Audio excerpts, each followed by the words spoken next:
জুলাই গণ অভ্যুত্থানে কোনোভাবে অংশগ্রহণ করেননি, হতাহত হননি এমন ব্যক্তিদের নামও আছে তালিকায়। কেউ আবার আন্দোলনে অংশগ্রহণ করে সেই সময় আহত হননি, পরে কোনো দুর্ঘটনায় আহত হয়েছেন কিংবা চাঁদাবাজি করতে গিয়ে গণপিটুনিতে নিহত হয়েছেন, তারাও এমআইএস এ অন্তর্ভুক্ত হয়েছেন। আবার সড়ক বা অন্য কোনো দুর্ঘটনায় আহত হয়ে হাসপাতালে চিকিৎসা নিয়েছেন, তারাও নিজেদের জুলাই যোদ্ধা হিসেবে অন্তর্ভুক্ত করেছেন।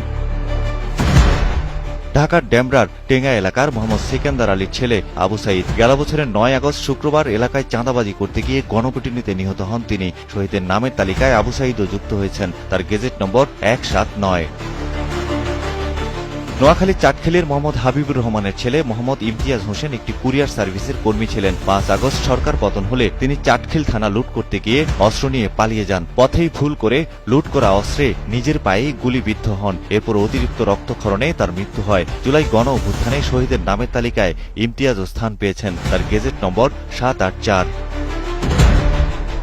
যাত্রাবাড়িতে ১৩ আগস্ট পরোটা আনতে গিয়ে মোটরসাইকেল দুর্ঘটনায় মারা যান বিজয়, তিনিও আছেন শহীদের তালিকায়। পুরান ঢাকার ওয়ারি এলাকায় জমিজমা সংক্রান্ত বিরোধের জেরে গুলিতে নিহত হন আলামিন, তালিকায় রয়েছে আলামিনের নামও। এই ঈদে জামা জুতো অ্যাক্সেসরিজের ডিসকাউন্ট।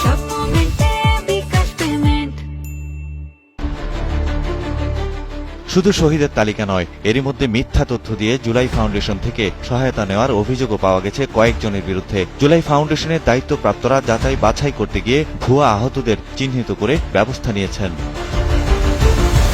জুলাই শহীদ স্মৃতি ফাউন্ডেশনের প্রধান গ্রাহক সেবা কর্মকর্তা মাহফুজুর রহমানের শাহবাগ থানায় চলতি বছরের ১৬ এপ্রিলে করা ১১ নম্বর মামলায় দেখা যায়, উত্তরা ৫ নম্বর সেক্টরের মোহাম্মদ ইলিয়াস হোসেন হিরণের বাড়িতে গত বছরের ৭ আগস্ট পূর্বশত্রুতার জেরে অজ্ঞাতনামা কিছু লোক হামলা করেন। সেই হামলায় তিনি আহত হন। পরে জালিয়াতির মাধ্যমে নিজেকে জুলাই যোদ্ধা হিসেবে তালিকাভুক্ত করেন। ঢাকার মোহাম্মদপুরের জাফরাবাদের মোহাম্মদ লিটন নামের আরেকজন গেল বছরের ১৬ জুলাই রাজু ভাস্কর্যের সামনে আন্দোলনে অংশগ্রহণ করে আহত হয়েছেন বলে দাবি করেন। আবার কখনো কখনো ঢাকা বিশ্ববিদ্যালয়ের বিজয় ৭১ হলের সামনে আহত হয়েছেন বলে জানান। আসলে তিনি জুলাই বিপ্লবে আহত হননি। স্বাস্থ্য অধিদপ্তরের ম্যানেজমেন্ট ইনফরমেশন সিস্টেম এমআইএস এ মোহাম্মদ লিটন এবং ইলিয়াস হোসেন হিরণ দুইজনের নামের তালিকায় ভেরিফাইড দেখা গেছে। জুলাই শহীদ স্মৃতি ফাউন্ডেশনের গণমাধ্যম ও জনসংযোগ বিভাগের প্রধান কর্মকর্তা মোহাম্মদ জাহিদ হোসাইন জানান, যাচাই বাছাই করে ১৯ জনের নাম এমআইএস এর তালিকা থেকে বাতিলের জন্য চিঠি দেওয়া হয়েছে। এ যাবৎ ভুয়া কাগজপত্র দিয়ে প্রতারণার মাধ্যমে শহীদ এবং জুলাই আহতদের তালিকায় স্থান পাওয়া প্রায় ৭০ জনের বেশি শনাক্ত করা হয়েছে। এদের বিরুদ্ধে আইনি কার্যক্রম চলমান থাকবে বলে জানান তিনি। সৈয়দ মাহমুদ, কালের কণ্ঠ।